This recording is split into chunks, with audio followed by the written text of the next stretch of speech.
Now though, to get the news, travel and weather where you are.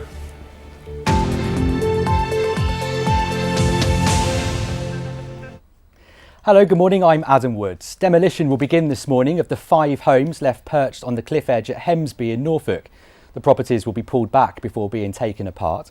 Strong winds and high tides last weekend left 13 chalets uninhabitable on the sand dunes.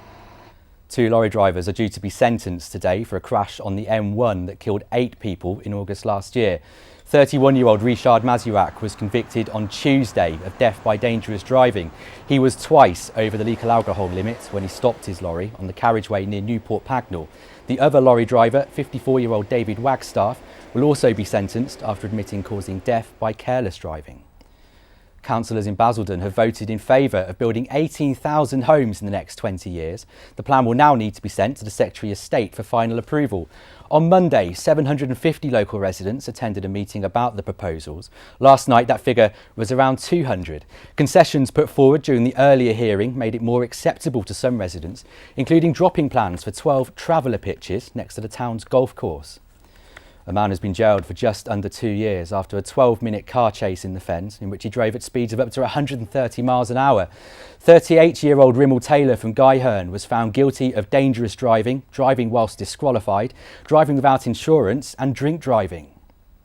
Former Cabinet Secretary Priti Patel has attacked the Crown Prosecution Service in the East in Parliament. The Witham MP said the CPS had failed to obtain compensation for a constituent who was violently attacked and left with life-changing injuries. Cambridge University rowers have been out early on the water once again this morning. It's their last bit of training before this weekend's boat race against Oxford. Tonight on Look East we meet Imogen Grant, part of last year's successful women's crew and born and brought up in Cambridge. She's mixing time on the water with training to be a doctor at a local village GP surgery. Sometimes feel, a bit like Batman or something, put my glasses on and be a doctor and then go out onto the water. But I fit them both in, and it's that sort of dynamic that I really enjoy. Time for the weather now. Here's Elizabeth Rizzini. Hello, good morning once again. It's a frost-free start to the day, but it's rather cloudy, damp and disappointing first thing. But it should shape up into a fairly decent day of weather, and we'll see some good spells of sunshine around as well. The breeze will gradually lighten. There goes our weather front then through the early morning rush hour, just working its way eastwards. The rain on it not amounting to very much at all. Following that, the skies will brighten and the sun will come out. Just turning a bit hazier though towards the end of the day. The small chance of 1 or 2 isolated showers, most of us dry though. Top temperatures between 11 and 13 degrees Celsius. But overnight tonight, the cloud will thicken once more. We're likely to see some outbreaks of light patchy rain and drizzle. Once again, it will be a frost-free start to the weekend, but that weather front is hanging around into Saturday, so most of us are going to see some rather cloudy, damp conditions for much of the day. The better looking day of the weekend will be Sunday, highs of 12 degrees with lots of sunshine.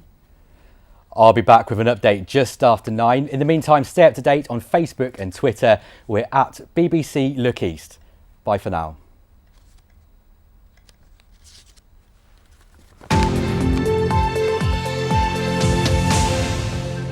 Hello, this is Breakfast with Charlie State and Nugget Munchetti. Time now is